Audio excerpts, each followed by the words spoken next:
Have you ever wondered how a nation defends its skies with unmatched precision and power?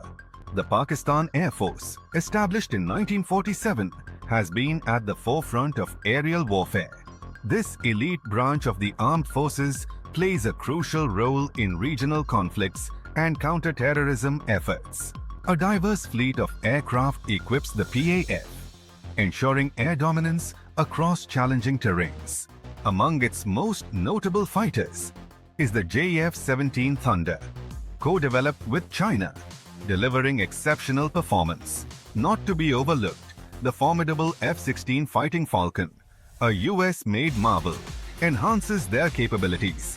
In addition, the modern J-10C, a 4.5 generation aircraft from China, elevates their air superiority.